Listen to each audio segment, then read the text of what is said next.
nisam uopšte razmišljala o tome da će koktel postati moj život. To mi se nekako desilo potpuno neprimetno i prirodno, zato što sam iz sveta baleta upala u ovaj svet ugostiteljstva.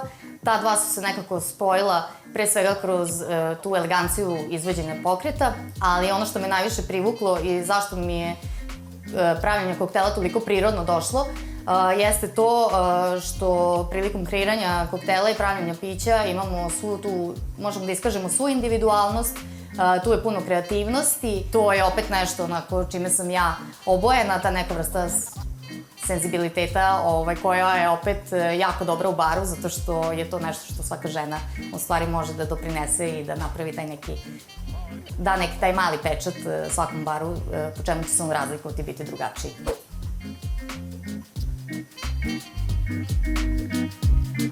Možda je ranije bilo malo teže biti žena u ovoj industriji. Mislim da tu ne postoje neke velike razlike. Posao jeste u nekim momentima fizički težak, ali kako ženama, tako i muškarcima. Jedino što bih ja rekla jeste da je možda ovaj posao nije toliko društveno prihvatljiv. Biti žena bartender, na primer, u odnosu na doktoricu u urgentnom centru. Zašto sam uzela to kao primer jeste zato što smatralo se da je ovo teško za žene, zato što je tu puno sati noćnog rada, uvek je neka žurka i možda je to kao neprimereno, ali sad kada bih pogledala nekog doktora u urgentnom centru, ne bih rekla da je njegov posao lakši od ovoga, a opet su tu svi ti smenski rad, noćne smene i tome slično. Ono gde je teško možda ženi da opstane u ovoj industriji jeste samo moment, ako ste odlučili da zasnujete porodicu, prosto biti majka i raditi ovaj posao je jako teško, jer biti majka je zapravo najteži posao. Biti skoncentrisan u baru svako veče i ostaviti sve probleme izvan bara, a kad uđete u njega da opet budete ista ona vesela osoba kakvu uopšte gosti očekuju da jeste i potpuno posvećeni njima, eto to je možda malo teško izbalansirati. Tako da mislim da danas uopšte nije teško biti žena bartender, organizacija je mnogo bolja i znači samo uz dobru organizaciju i uz podršku okoline možete da se bavite ovim poslom isto kao i bilo kojim drugim. Kada vam neko postavi pitanje koja vam je najveća inspiracija u ovome svetu, uglavnom se svi uhvatimo za ta neka svetska zvučna imena. Ja mogu na ovo pitanje da odgovorim jednim delom, evo tako, reći ću da je to možda Luka Ćinali, jedan fenomenalan bartender sa dugogodišnjim iskustvom koji je potpuno preokrenuo koktel scenu. Ono što je meni kod njega zanimljivo i što me privuklo jeste to nasleđe italijansko koje on nosi sa sobom, ali potpuno to ukomponuje u sredinu u kojoj sada radi. Koncept pravljenja pića i serviranja pića je nešto fenomenalno. Kod njega je to uvek od početka do kraja zaokruženo, uvek podigne lestvicu u pripremi koktela i uopšte njegovom serviranju, a opet s jedne strane to i dalje ne prelazi granicu kiča ni ekstravagancije. S druge strane, meni najveću inspiraciju su zapravo davali ljudi sa kojima sam radila. Ja sam zaista imala sreće da radim sa velikim mentorima, sa ljudima koji su bili reprezenti barske kulture u Srbiji. Na njihov poziv ja sam počela radim u jednom beogradskom baru. I stvarno ljudi koji me inspirišu, to su ljudi s kojima sam radila, to je taj Jura, Žile, Raša, Frenki i sve moje mlađe kolege i starije kolege i da, uvek me ono inspirišu. Sve što se dešava oko mene, sve me nadahnjuje i iz svega mogu da izvučem inspiraciju za neko novo piće. Tu stvarno možemo da se igramo koliko hoćemo i ja to tako i gledam, da nam ruke stalno budu prosto raširene za sve neke momente, za sve trendove.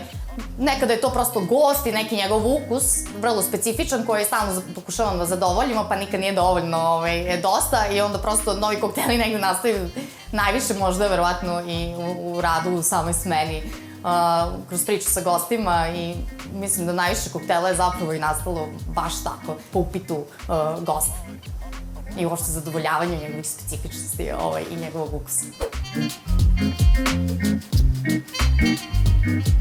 Kao članica žirija Koktel Master takmičenja, Očekujem puno sjajnih, izvanrednih bartendera. Očekujem tone fenomenalnih pića i stvarno se tome jako radujem.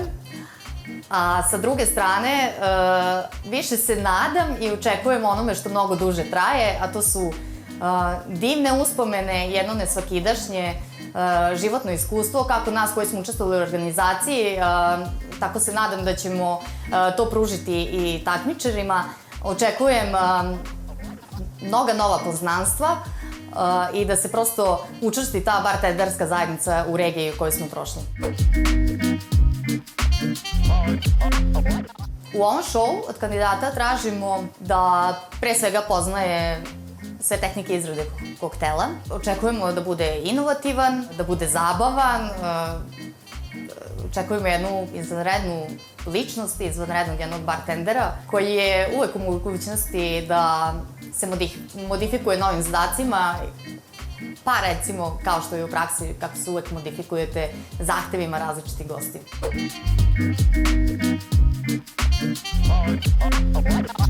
Da, beogradska koktelska scena je zaista se izdvojila već decenijama unazad.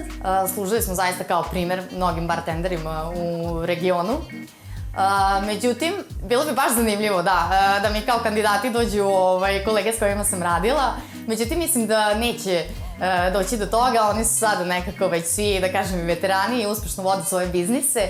Ono što očekujem da će se prijaviti dosta njihovih učenika koje su spremali i obučavali za ovaj posao i uopšte ovo takmičenje.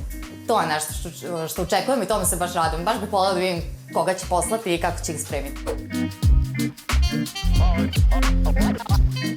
Koliko god ocenjivanje izgleda lako, zaista nije. Ja bih se vodila srcem u ovom ocenjivanju, ali baš zbog toga postoji jedan spisak mnogo kriterijuma koje kandidati treba da zadovolje. Pre svega, naravno, kao i u svakom takmičenju, najveći broj bodova i ono na što ćemo najviše obraćati pažnju jesu taj miris, ukus i izgled samog koktela i njegova izrada, ali ja zaista ću uzimati u obzir i sve karakteristike ličnosti i svu tu tremu koja će se pojaviti. Gledat ću jedan celokupan doživljaj i koncept koji će nam kandidati prezentovati sa svojim kreacijama iz zadatka u zadatak.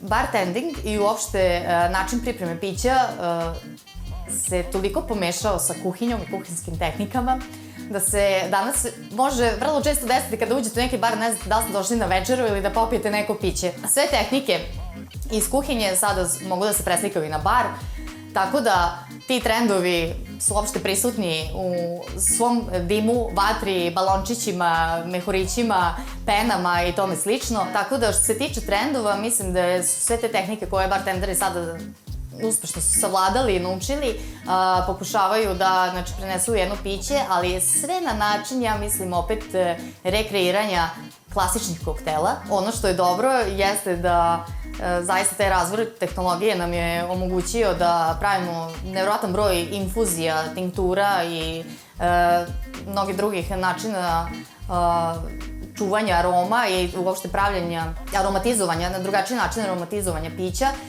Tako da sada zaista svako može da napravi i rekreira nekakav klasik sa potpuno novim notama što se tiče mirisa i ukusa i na taj način ostavi potpuno svoj pečat kao bartender a opet i sam koktel bar u kome radi isto tako može da ima potpuno neki svoj isto pečat i izraz.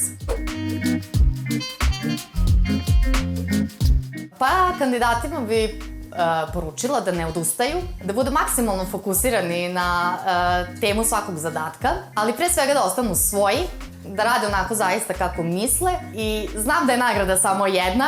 Nažalost, sva takmičenja su tako koncipirana, ali prosto da kada sve ovo prođe, da kada se osvrnu nazad kažu ali opet bi sve isto radio, možda bi samo promenio ovaj deo ili onaj deo. Neka prosto ovo sve prihvate takmičari kao igru, jer zaista jeste tako koncipirano i sve ovo samo treba da bude zabava i da svi u njoj uživamo.